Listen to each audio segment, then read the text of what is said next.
Welcome back to the Red Dice Diaries. I'm John, your host, and today I'm going to be talking a little bit about money in D&D. So, cue the music.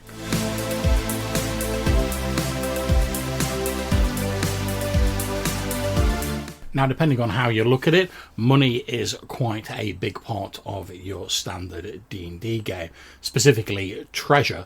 After all, part of the reason you tend to quest into dungeons and places that are extremely dangerous, as well as for the renown and the ability to gain fantabulous magic items, is the money, the readies that come from delving into these dungeons, finding ancient caches of coins, chests full of gold, as long as they're not a mimic, and stuff like that.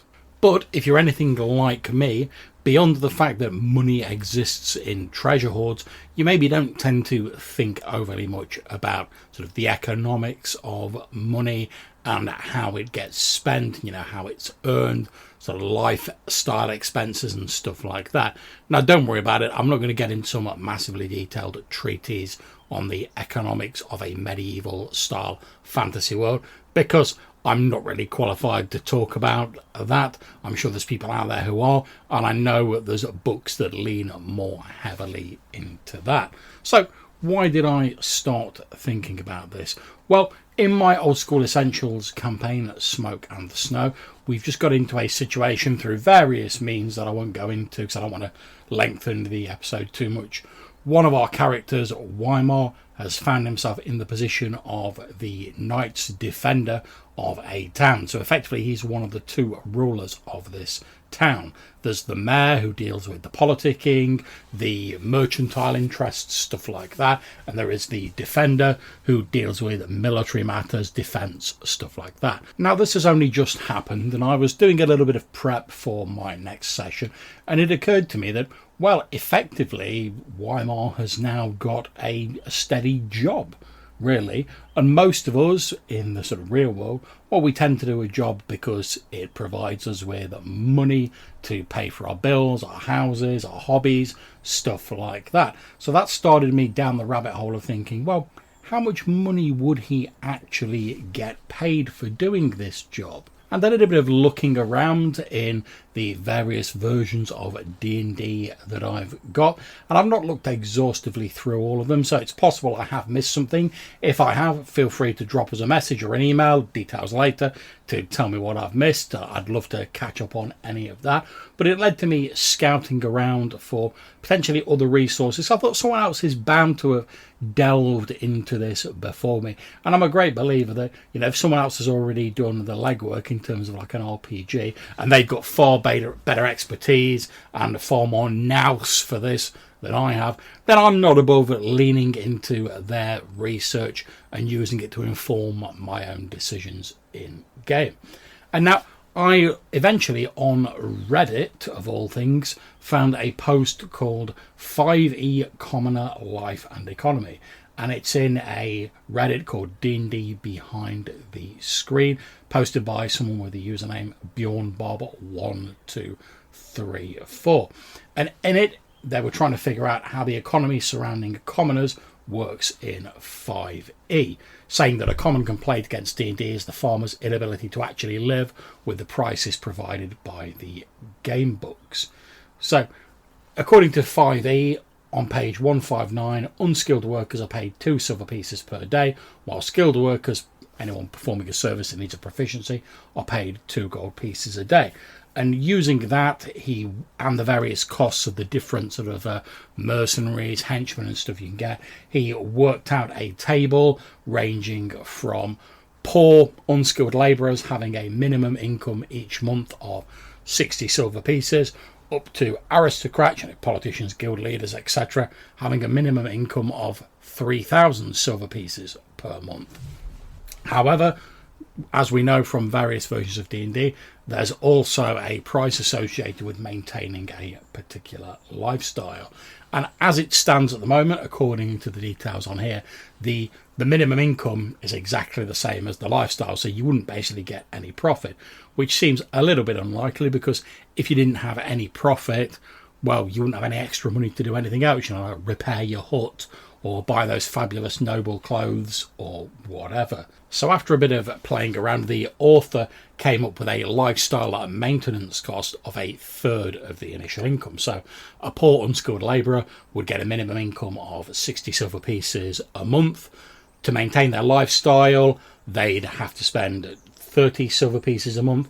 And then there was a small amount of sort of upkeep, like repairing your home and stuff like that, that was added on, which comes to 20 silver pieces a month, which means their profit will be 10 silver pieces a month. An aristocrat earns their 3,000 silver pieces. Maintaining their lifestyle is like 50% of that, so they spend 1,500 silver pieces, and their upkeep is another 1,000 silver pieces. So at the end of each month, they're getting 500 silver pieces profit. And this started to look pretty cool as far as I can see. But then the dreaded spectre of the taxman rears its head. And as we all know from real life, there's only two things in this world you can't avoid. And no, I don't mean Twitter arguments and drama or the debate on what OSR means. I mean death and taxes, of course. And I wasn't really expecting the author to go into this, but he said, yeah, there should be a certain amount of tax that would be levied against you. That's how kingdoms raise their funds, etc. So, trying to sort of pick a fairly roundabout figure, the author set the tax rate at 10%. Now, obviously, you can tweak that for your game, depending on if it's a despotic ruler or a kind ruler, as it was in this case. But with a figure of 10%, we effectively have the unskilled labourer earning 6 gold pieces a month. They spend 3 gold pieces maintaining their lifestyle, 2 on upkeep, 6 silver pieces on taxes a month, and that leaves them with 4 silver pieces at the end.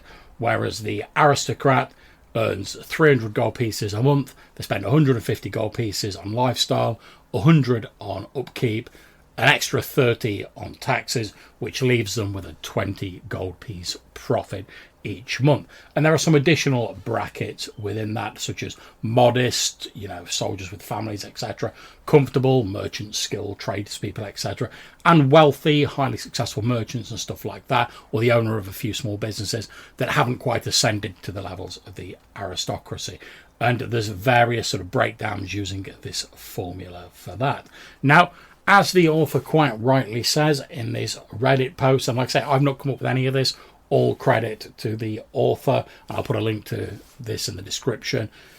They realise that money is an abstraction in D&D, and you only need to lean into this as much or as a little as you want. And it's certainly not something I'd considered before this point in the game.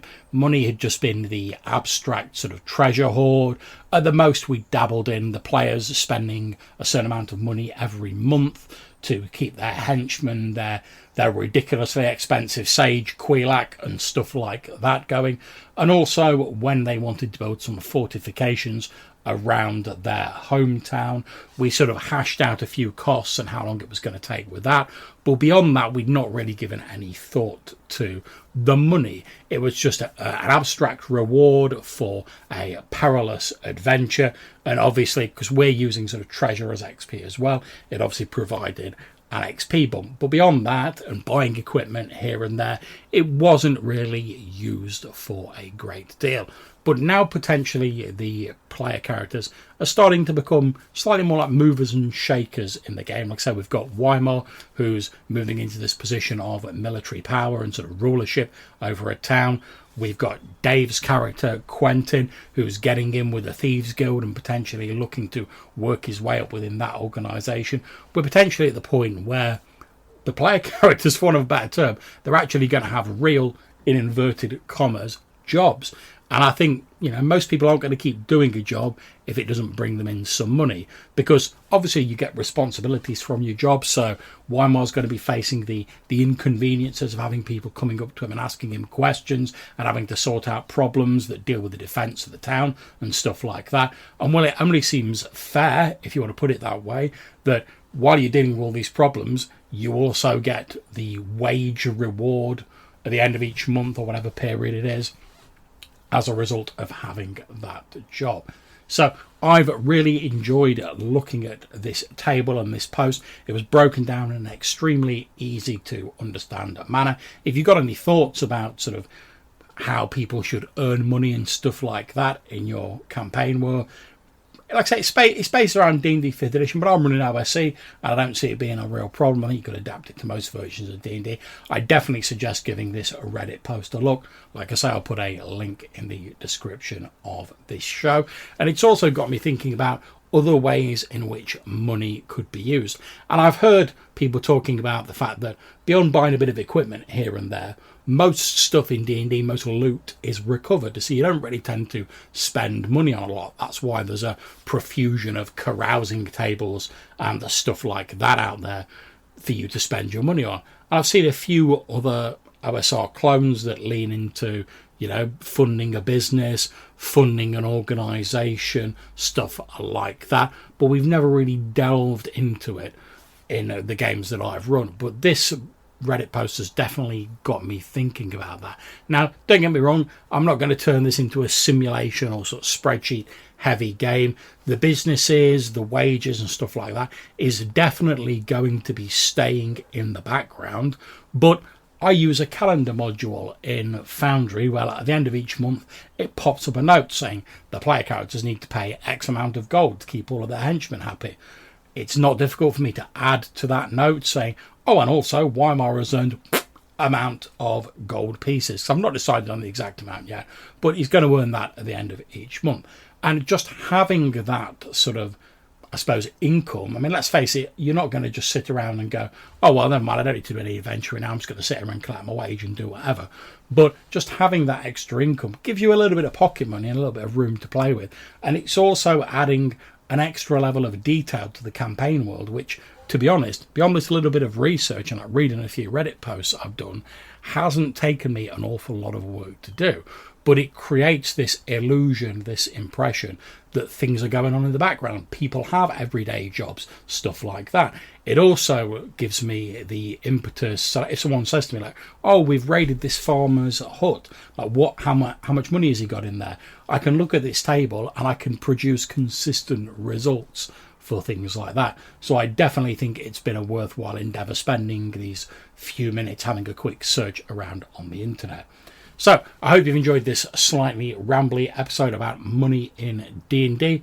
How do you use money in your games? Maybe drop us a line and let us know if you've got any comments on this or any other episodes, or you just want to chat about D&D. We'd love to hear from you. And if you leave us a voicemail, it might be featured in a future bonus episode. You can leave us a voicemail using Anchor or SpeakPipe. Again, link in the descriptions below. Or you can send us an email to rddrpgpodcast@gmail.com. Until we see you next time, take care, stay safe, and whenever you're playing, have fun.